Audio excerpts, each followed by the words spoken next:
ಪ್ರತಿ ಎಲೆಕ್ಷನ್ನಲ್ಲೂ ಬಂಡಾಯ ಅಸಮಾಧಾನ ಕಾಮನ್. ಆದ್ರೆ ಈ ಬಾರಿ ನಡೀತಾ ಇರೋ ಬೈ ಎಲೆಕ್ಷನ್ ಕಾಂಗ್ರೆಸ್ಗೆ ಶಾಕ್ ಇದೆ. ಯಾಕಂದ್ರೆ ಕಾಂಗ್ರೆಸ್ನ ಗ್ಯಾರಂಟಿ ವೋಟರ್ಸ್ ಆಗಿರೋ ಮುಸ್ಲಿಮರು ದಾವಣಗೆರೆಯಲ್ಲಿ ತಿರುಗಿ ಬಿದ್ದಿದ್ದಾರೆ. ಅವರ ಸಮುದಾಯಕ್ಕೆ ಕೇಳಿದ್ದ ಟಿಕೆಟ್ ಅನ್ನ ಅವರ ಪಕ್ಷಕ್ಕೆ ಕೊಟ್ಟಿಲ್ಲ. ಶಾಮನೂರು ಶಿವಶಂಕರಪ್ಪ ಅವರ ಮೊಮ್ಮಗನಿಗೆ ಟಿಕೆಟ್ ಕೊಟ್ಟಿದೆ. ಹಾಗಂತ ಗೆಲುವು ಈಸಿ ಇರಲ್ಲ. ಯಾಕಂದ್ರೆ ಬಂಡಾಯ ಅದು ಬಿಜೆಪಿಯಲ್ಲೂ ಇದೆ, ಕಾಂಗ್ರೆಸ್ನಲ್ಲೂ ಇದೆ. ಅದೇ ಇವತ್ತಿನ ಗ್ಯಾರಂಟಿ ಸ್ಪೆಷಲ್, ಬಂಡಾಯದ ಬೈ ಎಲೆಕ್ಷನ್. ನಾನು ಪ್ರಭುದೇವ್.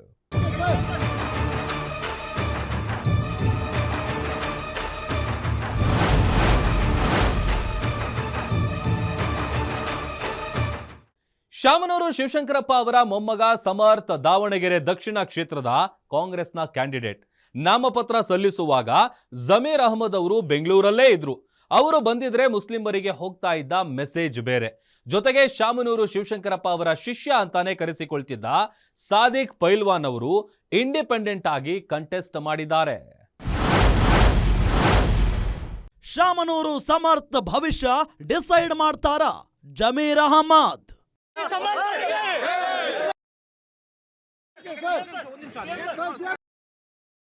ಎಲ್ಲ ವಿಚಾರ ಕೂಡ ನಾವು ಬಗೆಹರಿಸಬೇಕು. ಡಿಸಿಡೆನ್ಸ್ ಯಾವುದೂ ಇಲ್ಲ.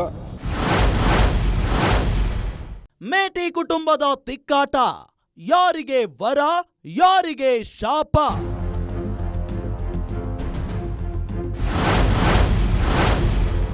ದಾವಣಗೆರೆ ದಂಗಲ್, ಬಾಗಲಕೋಟೆ ಬಡಿದಾಟ, ಬಂಡಾಯವೇ ಕಿಂಗ್ ಮೇಕರ್.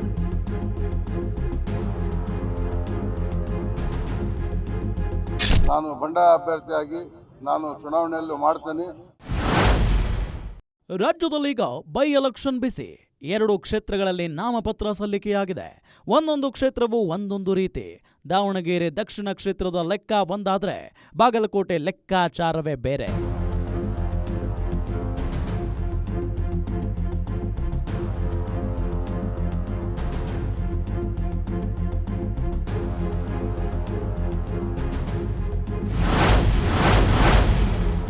ಎರಡು ಕ್ಷೇತ್ರಗಳಲ್ಲಿ ಕಾಂಗ್ರೆಸ್ಗೆ ಬಂಡಾಯದ ಬಿಸಿ. ದಾವಣಗೆರೆ ದಕ್ಷಿಣದಲ್ಲಿ ಏನಾಗಲಿದೆ ಫಲಿತಾಂಶ? ದಾವಣಗೆರೆ ದಕ್ಷಿಣ ರಚನೆಯಾಗಿದ್ದ 2008ರಲ್ಲಿ. ಅದಾದ ನಂತರ ನಡೆದಿರುವ ಚುನಾವಣೆಗಳು 4. ಆ ಕ್ಷೇತ್ರಕ್ಕೆ ಸೋಲಿಲ್ಲದ ಸರದಾರನೆಂದೇ ಖ್ಯಾತರಾಗಿದ್ದ ಶಾಮನೂರು ಶಿವಶಂಕರಪ್ಪನವರೇ ಶಾಸಕ. ಅವರ ನಿಧನದಿಂದ ನಡೀತಾ ಇರುವ ಚುನಾವಣೆಯಲ್ಲಿ ಮೊಮ್ಮಗನೇ ಕಾಂಗ್ರೆಸ್ ಕ್ಯಾಂಡಿಡೇಟ್.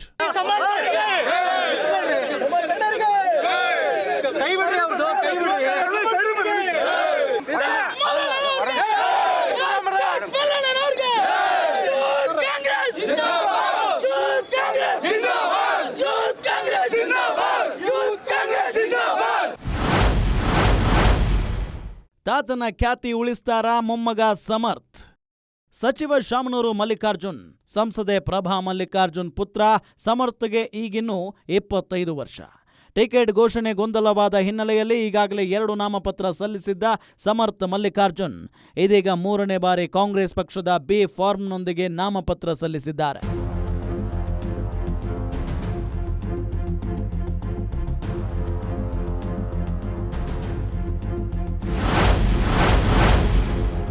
ಸಮರ್ಥ್ ಮಲ್ಲಿಕಾರ್ಜುನ್ ವಿದ್ಯಾಭ್ಯಾಸ ಬ್ರಿಟನ್ನ ಎಕ್ಸೆಟರ್ BBMA ಎಕನಾಮಿಕ್ಸ್. ವ್ಯವಹಾರ ಬಾಪೂಜಿ ಶಿಕ್ಷಣ ಸಂಸ್ಥೆ ಮತ್ತು ಶಾಮನೂರು ಶುಗರ್ಸ್.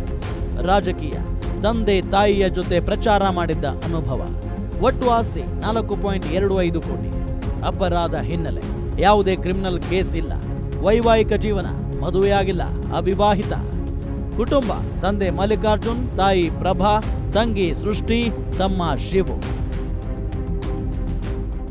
ಹೀಗಿರುವ ಸಮರ್ಥ್ ತಾಯಿ 2024ರಲ್ಲಿ ಲೋಕಸಭೆಗೆ ಸ್ಪರ್ಧೆ ಮಾಡಿದ್ದಾಗ ತಾಯಿಯನ್ನ ಗೆಲ್ಲಿಸುವವರೆಗೂ ಚಪ್ಪಲಿ ಧರಿಸಲ್ಲ ಅಂತ ಪ್ರತಿಜ್ಞೆ ಮಾಡಿದ್ದರಷ್ಟೇ ಅಲ್ಲ, ತಾಯಿಯನ್ನ ಗೆಲ್ಲಿಸಿಕೊಂಡೂ ಬಂದಿದ್ದರು.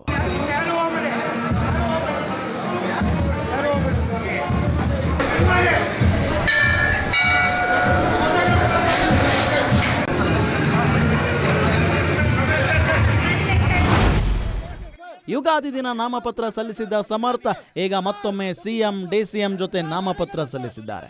ಸಿಎಂ ಮತ್ತು ಡಿಸಿಎಂ ಇಬ್ಬರಿಗೂ ಗೆಲುವಿನ ಕಾನ್ಫಿಡೆನ್ಸ್ ಕೊಟ್ಟಿದ್ದಾರೆ.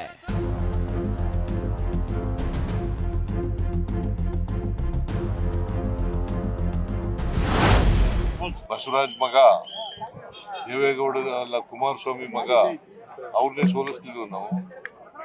ಮತ್ತೆ ಅದರಿಂದ ಬಿಜೆಪಿ ಅವರು ಹೇಳ್ತಾರೆ ಪಾಪ, ನಾವು ನುಡಿದಂತೆ ನಡೆದಿದ್ದೇವೆ.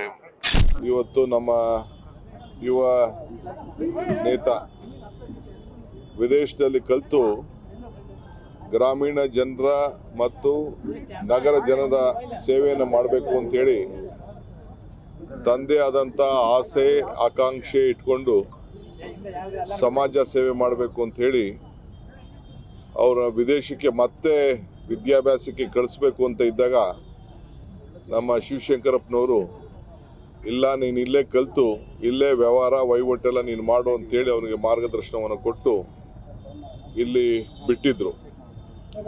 ಸೊ ಇವತ್ತು ಈ ಕ್ಷೇತ್ರದ ಜನತೆ, ನಮ್ಮೆಲ್ಲ ಕಾರ್ಯಕರ್ತರು, ಮುಖಂಡಗಳು, ಎಲ್ಲ ವರ್ಗದ ಮುಖಂಡಗಳು ಅವ್ರನ್ನ ಇವತ್ತು ಹೆಸರನ್ನು ಸೂಚಿಸಿದ್ರು. ಸೊ ನಾನು, ಮುಖ್ಯಮಂತ್ರಿಗಳು ಮತ್ತು ನಮ್ಮ ಪಕ್ಷದ ವರಿಷ್ಠರೆಲ್ಲ ಕೂಡ ಚರ್ಚೆ ಮಾಡಿ, ನಮ್ಮೆಲ್ಲ ಶಾಸಕರ ಜೊತೆಯಲ್ಲಿ ಚರ್ಚೆ ಮಾಡಿ ಈ ನಿರ್ಧಾರಕ್ಕೆ ಬಂದಿದ್ದೇವೆ. ನಾಮಪತ್ರ ಸಲ್ಲಿಕೆಗೆ ಬರಲೇ ಇಲ್ಲ ಜಮೀರ್ ಅಹಮದ್.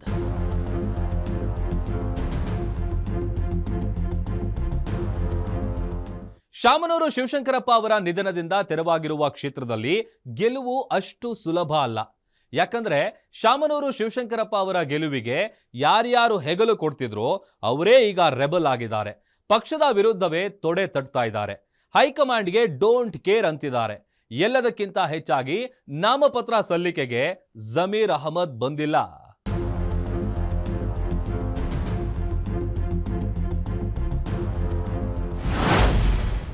ದಾವಣಗೆರೆಯಲ್ಲಿ ಮುಸ್ಲಿಮರಿಗೆ ಟಿಕೆಟ್ ಕೊಡಬೇಕು ಅಂತ ಹೈಕಮಾಂಡ್ ಜೊತೆ ಗುದ್ದಾಡಿದ್ದ ಜಮೀರ್ ಅಹಮದ್ ನಾಮಪತ್ರ ಸಲ್ಲಿಕೆಗೆ ಬಂದಿಲ್ಲ. ನಾನು ಹೋಗ್ಬೇಕಾಗಿತ್ತು, ಮನೆ ಮುಖ್ಯಮಂತ್ರಿಗಳು ಹೋಗ್ಬೇಕಂತ ಹೇಳಿದ್ರು. ನಾನು ಕ್ವಶನ್ ಇತ್ತು ಆ ಹಿನ್ನೆಲೆಯಲ್ಲಿ ನಾನು ಹೋಗಕ್ಕೆ ಸಾಧ್ಯ ಇಲ್ಲ. ಪ್ರಚಾರ ಹೋಗ್ತೀನಿ, ನಾವೆಲ್ಲ ಪ್ರಚಾರ ಹೋಗ್ತೀನಿ, ಗೆಲ್ಸ್ಕೊಂಡು ಬರ್ತೀನಿ, ನಾವು ಗೆಲ್ತೀವಿ, ನಾವು ಗೆಲ್ತೀವಿ. ಹೋಗಬೇಕಿತ್ತು, ಹೋಗೋಕೆ ಆಗಲಿಲ್ಲ. ಆದರೆ ಶಾಮನೂರು ಮೊಮ್ಮಗನನ್ನ ಗೆಲ್ಲಿಸಿಕೊಂಡೇ ಬರ್ತೇವೆ ಅಂತಿದ್ದಾರೆ ಜಮೀರ್ ಅಹಮದ್. ಟಿಕೆಟ್ ಘೋಷಣೆಯ ಗುದ್ದಾಟ ನಡೆಯುವ ಇದೇ ಜಮೀರ್ ಅಹಮದ್ ಅವರನ್ನ ಶಾಮನೂರು ಮಲ್ಲಿಕಾರ್ಜುನ್ ತರಾಟೆಗೆ ತೆಗೆದುಕೊಂಡಿದ್ರು. ಜಮೀರ್ಗೂ ದಾವಣಗೆರೆ ದಕ್ಷಿಣಕ್ಕೂ ಏನ್ರಿ ಸಂಬಂಧ ಎಂದಿದ್ರು. ಆ ಕಾರಣಕ್ಕೆ ಜಮೀರ್ ಹೋಗಲಿಲ್ವಾ? ಜಮೀರ್ ಅಹಮದ್ ಹಾಗೆಲ್ಲ ಹೇಳೋದಿಲ್ಲ. ಇದು ನಮ್ಮ ಶಾಮನೂರು ಶಿವಶಂಕರಪ್ಪ ಅಜ್ಜ ಅವರು ನಿಧನ ಆದಮೇಲೆ ನಾವು ಟಿಕೆಟ್ ಕೇಳಿದ್ರು ನಿಜ. ನಮ್ಮ ಅಲ್ಪಸಂಖ್ಯಾತರು 95,000 ಮತ ಇದೆ, ಅಲ್ಪಸಂಖ್ಯಾತರು ಕೊಡಿ ಅಂತ ಹೇಳಿದ್ರು. ಅವತ್ತಿಂದ ಪದ್ಧತಿ ಬಂದಿದೆ, ಮುಂಚೆಯಿಂದ ಪದ್ಧತಿ ಬಂದಿದೆ. ಯಾರನ್ನ ಇಲ್ಲಿ ಅವರು ಯಾರನ್ನ ನಿಧನ ಹೊಂದಿದ್ರೆ ಅವ್ರ ಕುಟುಂಬದವರು ಕೊಡೋದು ಒಂದು ಪದ್ಧತಿ ಬಂದಿದೆ. ನಾವು ಕೇಳಿದ್ವಿ, ನಾವು ಮುಖ್ಯಮಂತ್ರಿಗಳ ಜೊತೆ ಮಾತಾಡಿದ್ವಿ, ಸುದ್ದಿಯವರ ಜೊತೆ ಮಾತಾಡಿದ್ವಿ, ಡಿ ಕೆ ಶಿವಕುಮಾರ್ ಜೊತೆ ಮಾತಾಡಿದ್ವಿ. ಅವತ್ತಿಂದ ಪದ್ಧತಿ ಬಂದಿದೆ. ಹಾಗಾಗಿ ಅವ್ರಿಗೆ ಕೊಡಬೇಕಂತ ಮುಂದೆ ಜನರಲ್ ಎಲೆಕ್ಷನ್ ನೋಡುವ ಅಂತ ಹೇಳಿದ್ದಾರೆ. ಜನರಲ್ ಎಲೆಕ್ಷನ್ ಕನ್ಸಿಡರ್ ಮಾಡುವ ಅಂತ ಹೇಳಿದ್ದಾರೆ. ಈಗ ಆಗಲಿಲ್ಲ. ಮುಂದೆ 2028ಕ್ಕೆ ನಡೆಯೋ ಜನರಲ್ ಎಲೆಕ್ಷನ್ ವೇಳೆ ನೋಡೋಣ ಅಂತ ಭರವಸೆ ಸಿಕ್ಕಿದೆಯಂತೆ. ಆಗ ಮಾತನಾಡ್ತೀವಿ ಅಂತಿದ್ದಾರೆ ಜಮೀರ್ ಅಹಮದ್. ಮಲ್ಲಿಕಾರ್ಜುನ್ ಅವರ ಮಾತನ್ನ ಸೀರಿಯಸ್ ಆಗಿ ತಗೊಂಡಿಲ್ಲ. ನಾವೆಲ್ಲರೂ ಫ್ರೆಂಡ್ಸ್ ಎನ್ನುವ ಜಮೀರ್ ಅಹಮದ್ 5 ದಿನ ಅಲ್ಲಿಯೇ ಉಳಿದು ಸಮರ್ಥ್ ಅವರನ್ನ ಗೆಲ್ಲಿಸಿಕೊಂಡು ಬರ್ತೇವೆ ಅಂತಿದ್ದಾರೆ. ಆದರೆ ಪರಿಸ್ಥಿತಿ ಅಷ್ಟು ಈಸಿಯಾಗಿ ಕಾಣಿಸ್ತಾ ಇಲ್ಲ.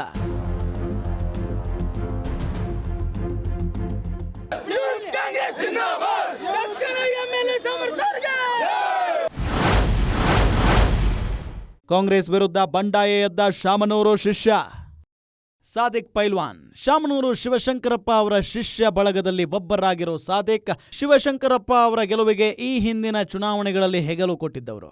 ಅವರೇ ಈಗ ಬಂಡಾಯ ಅಭ್ಯರ್ಥಿಯಾಗಿ ಅಖಾಡಕ್ಕಿಳಿದಿದ್ದಾರೆ. ಬಿ ಫಾರ್ಮ್ ಸಿಕ್ಕೇ ಸಿಗಲಿದೆ ಅಂತ ಟಿಕೆಟ್ ಘೋಷಣೆಗೆ ಮುನ್ನವೇ ನಾಮಪತ್ರ ಸಲ್ಲಿಸಿದ್ದ ಸಾದಿಕ್ ಪೈಲ್ವಾನ್ ಈಗ ರಣರಂಗಕ್ಕೆ ಧುಮುಕಿದ್ದಾರೆ.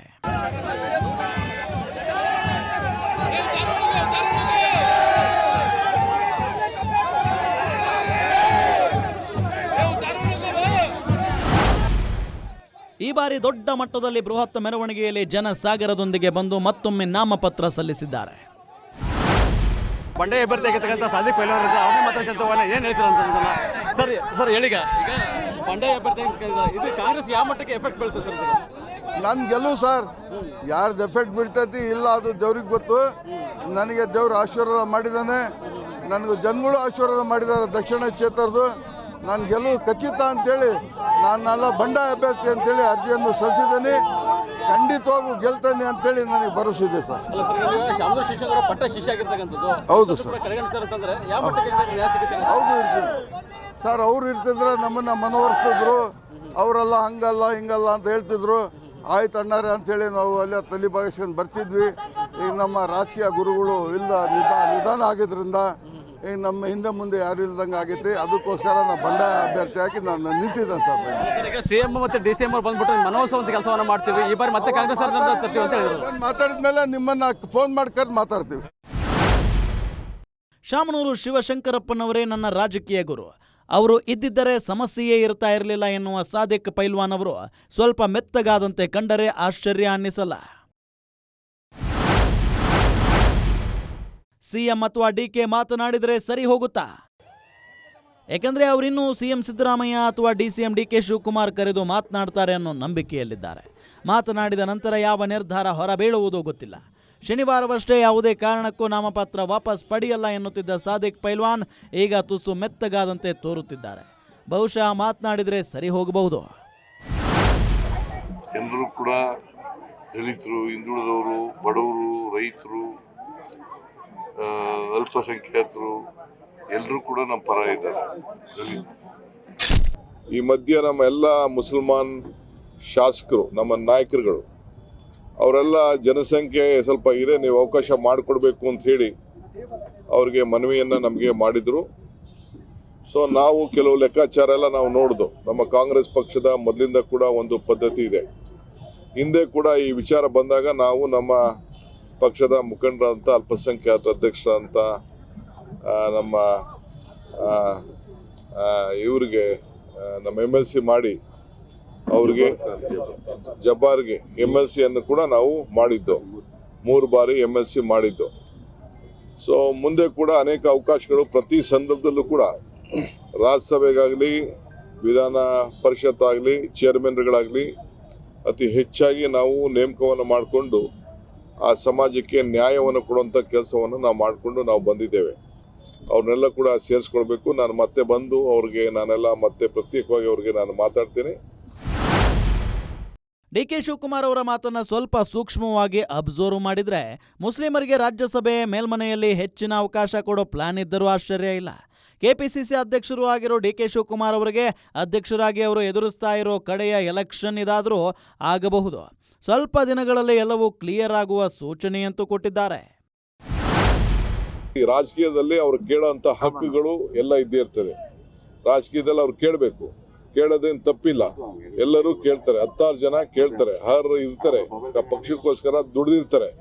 ಸೊ ನಾವು ಇರೋದು ಒಂದು ಸೀಟು, ಎಲ್ಲರಿಗೂ ಕೂಡ ಪವರ್ನ ಶೇರ್ ಮಾಡೋಂಥ ಕೆಲಸ ನಾವು ಮೊದಲಿಂದ ನಾವು ಮಾಡ್ಕೊಂಡು ಬರ್ತೇವೆ. ಎಲ್ಲ ವಿಚಾರ ಕೂಡ ನಾವು ಬಗೆಹರಿಸ್ತೇವೆ. ಡಿಸಿಡೆನ್ಸ್ ಯಾವುದೂ ಇಲ್ಲ. ಒಬ್ಬರು ಮಾತ್ರ ನಾಮಿನೇಷನ್, ಅದು ನಮ್ಮ ಪಕ್ಷದ ಶಿವಶಂಕರಪ್ಪನ ಇವರವರು ಆತ್ಮೀಯರವರು, ಪಟ್ಟ ಶಿಷ್ಯ ಅವರು ಕೂಡ ಸರಿ ಮಾಡ್ತಾರೆ. ಇನ್ನೊಂದು ಇಬ್ಬರಿದ್ದಾರೆ, ಅವ್ರ ಹತ್ರ ಕೂಡ ನಾವೆಲ್ಲ ಮಾತಾಡ್ತಾ ಇದ್ದೇವೆ. ಈ ಮೂಲಕ ಡಿಕೆ ಶಿವಕುಮಾರ್ ಅವರೇನೋ ಒಂದು ಮೆಸೇಜ್ ಕೊಟ್ಟಿದ್ದಾರೆ. ಯಾಕಂದ್ರೆ ಕ್ಷೇತ್ರದಲ್ಲಿ ಮುಸ್ಲಿಮರೇ ಬಹುಸಂಖ್ಯಾತರು. ಅಲ್ಲದೆ SDPI ಪಕ್ಷದಿಂದ ಇನ್ನೊಬ್ಬ ಮುಸ್ಲಿಂ ಅಭ್ಯರ್ಥಿ ಅಫ್ಸರ್ ಕೊಡ್ಲಿಪೇಟೆ ಅವರು ಕಣಕ್ಕಿಳಿದಿದ್ದಾರೆ.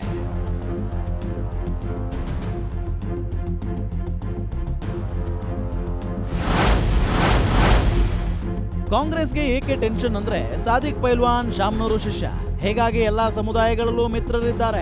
ಜೊತೆಗೆ ಕ್ಷೇತ್ರದಲ್ಲಿ ಮುಸ್ಲಿಮರ ಸಂಖ್ಯೆ 65,000ಕ್ಕೂ ಹೆಚ್ಚು, 37% ವೋಟ್ ಇರುವ ಮುಸ್ಲಿಮರಿಗೆ ನಾಮಪತ್ರ ಸಲ್ಲಿಸುವ ವೇಳೆ ಜಮೀರ್ ಅಹಮದ್ ಗೈರು ಹಾಜರಾಗಿರುವುದು ಕೊಟ್ಟಿರುವ ಸಂದೇಶವೇ ಬೇರೆ. ಮುಸ್ಲಿಮರ ವೋಟ್ ಡಿವೈಡ್ ಆದ್ರೆ ಕಾಂಗ್ರೆಸ್ಗೆ ನಷ್ಟವಾಗುವುದು ಖಚಿತ. ಮುಸ್ಲಿಂ ಅಭ್ಯರ್ಥಿಗಳು ಹೆಚ್ಚಾದ್ರೆ ಮತ ವಿಭಜನೆ ಖಚಿತ. ಅದು ದೊಡ್ಡ ಮಟ್ಟದಲ್ಲಿ ಆದ್ರೆ ಅದರ ಲಾಭವನ್ನ ಬಿಜೆಪಿ ಪಡೆದುಕೊಳ್ಳಬಹುದು. ಹೀಗಾಗಿಯೇ ಡಿಕೆ ಶಿವಕುಮಾರ್ ಬೈ ಎಲೆಕ್ಷನ್ ಬಗ್ಗೆ ಸೀರಿಯಸ್ ಆಗಿಯೇ ಇದ್ದಾರೆ. ಕ್ಷೇತ್ರ ರಚನೆಯಾದಾಗಿನಿಂದ ಕಾಂಗ್ರೆಸ್ ಗೆಲ್ಲುತ್ತಾ ಬಂದಿದೆ. ಆದರೆ ಬಿಜೆಪಿ ಈ ಕ್ಷೇತ್ರದಲ್ಲಿ ವೀಕ್ ಏನಲ್ಲ. ಜೊತೆಗೆ ಈ ಬಾರಿ ರಾಜಾಹುಲಿಯು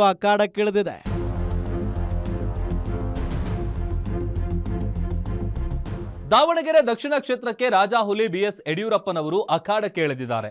ಮುಸ್ಲಿಮರನ್ನ ಬಿಟ್ರೆ ಹೆಚ್ಚಿರುವುದು ಲಿಂಗಾಯತರು. ಅಲ್ಲದೆ ಯಡಿಯೂರಪ್ಪ ಅವರಿಗೆ ಬೇರೆ ಸಮುದಾಯದವರನ್ನ ಸೆಳೆಯುವ ಶಕ್ತಿಯೂ ಇದೆ. ಜೊತೆಗೆ ಈ ಬಾರಿ ಅಖಾಡಕ್ಕೆ ಇಳಿದಿರೋದು ಶ್ರೀನಿವಾಸ್, ST ಸಮುದಾಯಕ್ಕೆ ಸೇರಿದವರು. ರಾಜಾಹುಲಿ ಅಖಾಡಕ್ಕೆ ಗೇಮ್ ಚೇಂಜ್ ಆಗುತ್ತಾ? ದಾವಣಗೆರೆ ಕ್ಷೇತ್ರದಲ್ಲಿ ಬಿಜೆಪಿ ಗೆದ್ದಿಲ್ಲದೇ ಇರಬಹುದು, ಹಾಗಂತ ವೀಕ್ ಅಂತೂ ಅಲ್ಲ. ಪ್ರತಿ ಚುನಾವಣೆಯಲ್ಲೂ ನಿಕಟ ಪೈಪೋಟಿ ಕೊಡುತ್ತಲೇ ಬಂದಿದೆ. 2013ರಲ್ಲಿ JDS ಮುಸ್ಲಿಂ ಅಭ್ಯರ್ಥಿಗೆ ಟಿಕೆಟ್ ಕೊಟ್ಟಿತ್ತು. ಆ ಚುನಾವಣೆಯಲ್ಲಿ ಪೈಪೋಟಿ ಕೊಟ್ಟಿದ್ದು ಬಿಟ್ಟರೆ ಬಿಜೆಪಿ ದಾವಣಗೆರೆ ದಕ್ಷಿಣದಲ್ಲಿ ಸ್ಟ್ರಾಂಗ್ ಆಗಿಯೇ ಇದೆ. ಈ ಬಾರಿ BS ಯಡಿಯೂರಪ್ಪ ಕೂಡ ಅಖಾಡಕ್ಕಿಳಿದಿದ್ದಾರೆ. ಜನರ ವಾತಾವರಣವನ್ನು ನೋಡಿದಾಗ, ಜನ ಬೆಂಬಲವನ್ನು ನೋಡಿದಾಗ 100ಕ್ಕೆ 100 ದೊಡ್ಡ ಅಂತರದಲ್ಲಿ ನಮ್ಮ ಅಭ್ಯರ್ಥಿ ಗೆದ್ದೇ ಗೆಲ್ತಾರೆ ಅನ್ನುವಂಥ ವಿಶ್ವಾಸ ನನಗಿದೆ. Today response was very good. More than our expectation, people were gathered in the rally, and we are going to win Davangere and also Bagalkot. BJP ರಾಜ್ಯಾಧ್ಯಕ್ಷ ವಿಜಯೇಂದ್ರ ಅವರಿಗೆ ಇದು ನಿರ್ಣಾಯಕ ಚುನಾವಣೆ. ಕಳೆದ ಉಪಚುನಾವಣೆಯಲ್ಲಿ 0 ಸಾಧನೆ ಮಾಡಿದ್ದ ವಿಜಯೇಂದ್ರಗೆ ಈ ಬಾರಿ ಗೆಲ್ಲಲೇಬೇಕು ಎಂಬ ಹಠವಂತೂ ಇದೆ. ಜೊತೆಗೆ ಪಕ್ಷದ ಅಭ್ಯರ್ಥಿಯಾಗಿರೋ ಶ್ರೀನಿವಾಸ್ ST ಸಮುದಾಯಕ್ಕೆ ಸೇರಿದವರು.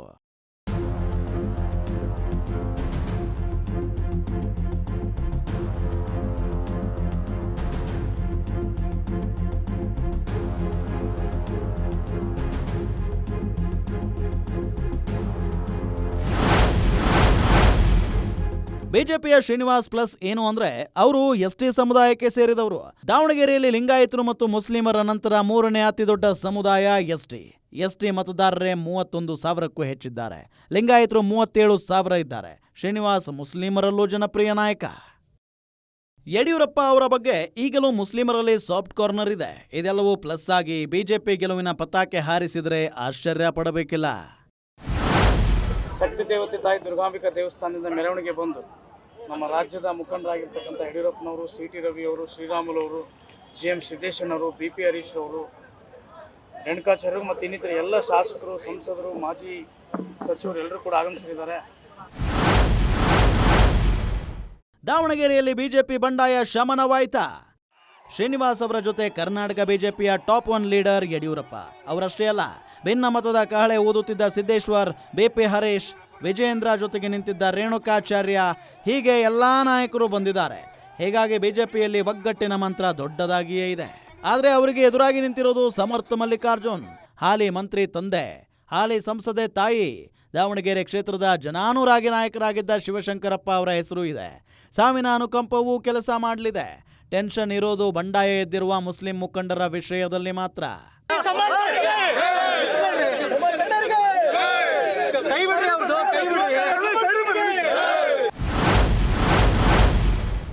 ಜಮೀರ್ ಎಂಟ್ರಿ ಕೊಟ್ರೆ ಸರಿ ಹೋಗುತ್ತಾ?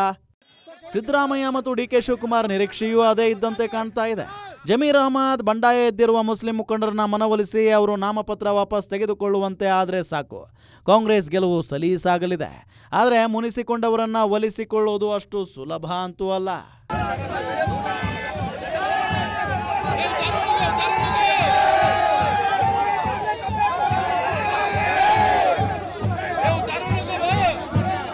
ಬಾಗಲಕೋಟೆ ವಿಷಯದಲ್ಲಿ ಮೇಲ್ನೋಟಕ್ಕೆ ಎರಡೂ ಪಕ್ಷಗಳಲ್ಲಿ ಭಿನ್ನಮತ ಕೂಲ್ ಆದಂತೆ ಕಾಣ್ತಾ ಇದೆ. ಪಕ್ಷದ ನಾಯಕರು ಹೇಗೋ ಎಲ್ಲವನ್ನ ಸರಿ ಮಾಡಿದ್ದಾರೆ.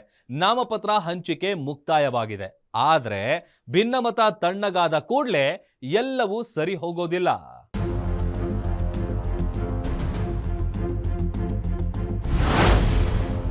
ಬೈ ಎಲೆಕ್ಷನ್ ನಡೀತಾ ಇರುವ ಮತ್ತೊಂದು ಕ್ಷೇತ್ರ ಬಾಗಲಕೋಟೆ. ಇಲ್ಲಿಯೂ ಕಾಂಗ್ರೆಸ್ ತಿಕ್ಕಾಟ ಎದುರಿಸಿತ್ತು. ಆದರೆ ದಾವಣಗೆರೆಗೆ ಹೋಲಿಸಿದ್ರೆ ಬಾಗಲಕೋಟೆಯಲ್ಲಿ ಬಂಡಾಯ ಶಮನವಾದಂತೆ ಕಾಣುತ್ತಿದೆ. ಕಾಂಗ್ರೆಸ್ ಅಭ್ಯರ್ಥಿಯಾಗಿ HY ಮೇಟಿ ಅವರ ಕಿರಿಯ ಪುತ್ರ ಉಮೇಶ್ ಮೇಟಿ ನಾಮಪತ್ರ ಸಲ್ಲಿಕೆ ಮಾಡಿದ್ದಾರೆ. ಉಮೇಶ್ ಮೇಟಿ ಅವರಿಗೆ ಸಾಥ್ ಕೊಟ್ಟಿರೋದು ಸಚಿವರಾದ ಸತೀಶ್ ಜಾರಕಿಹೊಳಿ ಮತ್ತು RB ತಿಮ್ಮಾಪುರ.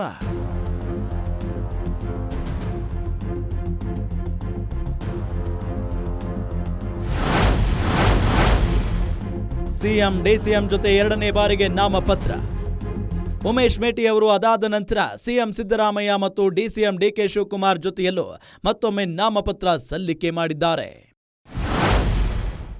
100ಕ್ಕೆ 100 ಉಮೇಶ್ ಮೇಟಿ ಅವರು ಗೆದ್ದೇ ಗೆಲ್ತಾರೆ ಅಂತಕ್ಕಂಥ ಬಿಜೆಪಿಯವರು ಏನಾರ ಹೇಳ್ಕೊಳ್ಳಿ,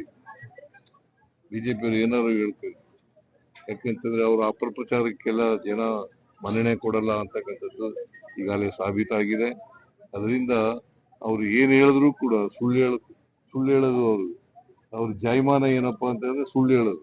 ಅವ್ರ ಮನೆ ದೇವರೇ ಸುಳ್ಳು, ಬಿಜೆಪಿ ಅವ್ರ ಮನೆ ದೇವರೇ ಸುಳ್ಳು. ಕಳೆದ ವಾರ ನಾವು ನಮ್ಮ ಇಂಡಿಪೆಂಡೆಂಟ್ ಆಗಿ ನಿಂತ್ಕೊಂಡಂತ ಚರಂತಿಮಠ್ ಮನೆ ಕೂಡ ನಾವು ಭೇಟಿ ಮಾಡಿ ಅವರು ಕೂಡ ನಮಗೆ ಈ ಒಂದು ಎಲೆಕ್ಷನ್ಗೆ ಅವರು ಕೂಡ ಕಳೆದ ಚುನಾವಣೆಯಲ್ಲಿ 10,000 ವೋಟ್ ತೋತ್ಕೊಂಡಿದ್ರು.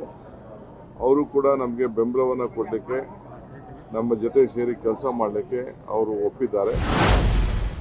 ದಾವಣಗೆರೆಯಲ್ಲಿ ಕಾಂಗ್ರೆಸ್ಗೆ ಮುಸ್ಲಿಂ ಅಭ್ಯರ್ಥಿಗಳ ಚಿಂತೆಯಾದರೆ ಬಾಗಲಕೋಟೆಯಲ್ಲಿ ಬಿಜೆಪಿಯಲ್ಲಿನ ಬಂಡಾಯವೇ ಪ್ರಬಲ ಅಸ್ತ್ರ.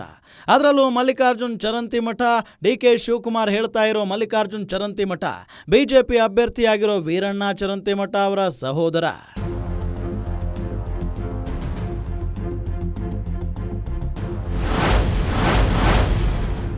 ಅಣ್ಣನನ್ನ ಮತ್ತೆ ಸೋಲಿಸ್ತಾರ ಮಲ್ಲಿಕಾರ್ಜುನ್ ಚರಂತಿಮಠ? ಮಲ್ಲಿಕಾರ್ಜುನ್ ಅವರು ಬಿಜೆಪಿಯಲ್ಲೇ ಇದ್ದವರು. ಕಳೆದ ಬಾರಿ ಮಲ್ಲಿಕಾರ್ಜುನ್ ತೆಗೆದುಕೊಂಡಿದ್ದ 10,000 ಓಟುಗಳು ಅವರನ್ನ ಗೆಲ್ಲಿಸಲಿಲ್ಲ. ಆದರೆ ವೀರಣ್ಣ ಚರಂತಿಮಠ ಅವರನ್ನ HY ಮೇಟಿ ಅವರ ವಿರುದ್ಧ ಸೋಲುವಂತೆ ಮಾಡಿದ್ದವು. ಈ ಬಾರಿ ಏನಾಗಬಹುದು?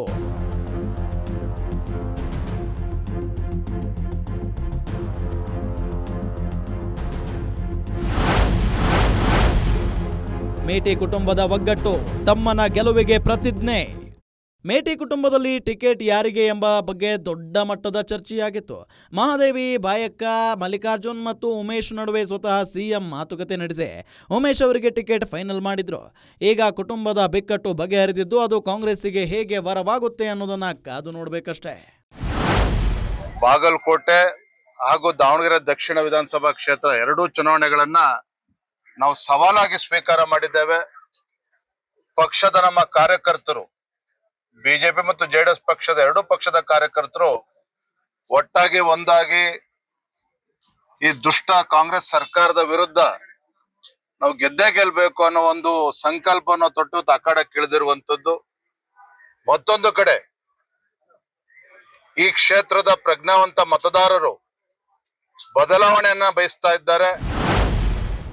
ದಾವಣಗೆರೆಯಲ್ಲಿ ಯಡಿಯೂರಪ್ಪ ನಿಂತಿದ್ರೆ ಬಾಗಲಕೋಟೆಯಲ್ಲಿ ವೀರಣ್ಣ ಚರಂತಿಮಠ ಜೊತೆಗೆ ಬಂದವರು ವಿಜಯೇಂದ್ರ. ದಾವಣಗೆರೆಯಲ್ಲಿ ಹೇಗೆ ಸಿದ್ದೇಶ್ವರ್, BP ಹರೀಶ್ ಜೊತೆಯಾಗಿ ಯಡಿಯೂರಪ್ಪ ಜೊತೆಗೆ ಬಂದರೋ ಹಾಗೆಯೇ ಬಾಗಲಕೋಟೆಯಲ್ಲಿ ಅರವಿಂದ ಲಿಂಬಾವಳಿ ಅವರು ವಿಜಯೇಂದ್ರ ಜೊತೆಗೆ ನಿಂತಿದ್ದಾರೆ.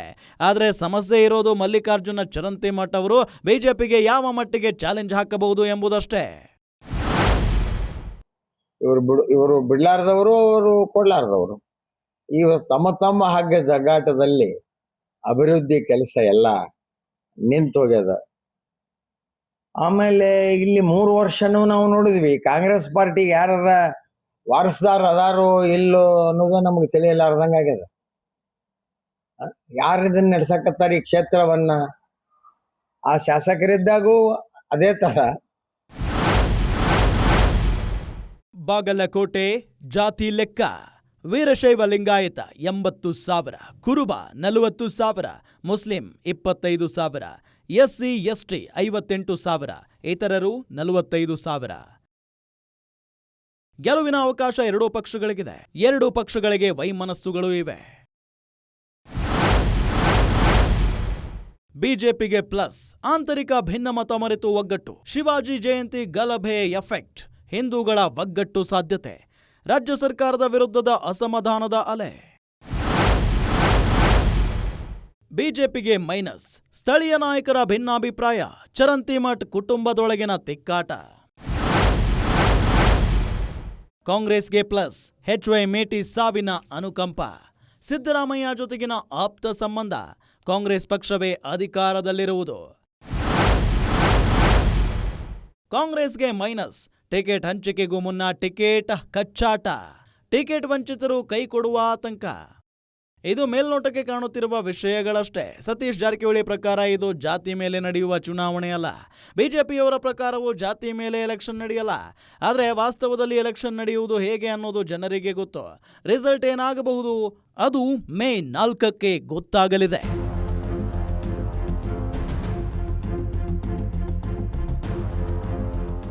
ಏಪ್ರಿಲ್ 9ಕ್ಕೆ ರಿಸಲ್ಟ್.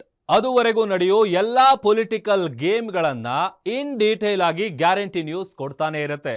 ನೋಡ್ತಾ ಇರಿ ಗ್ಯಾರಂಟಿ ನ್ಯೂಸ್, ಸುದ್ದಿ ಖಚಿತ, ನ್ಯಾಯ ನಿಶ್ಚಿತ.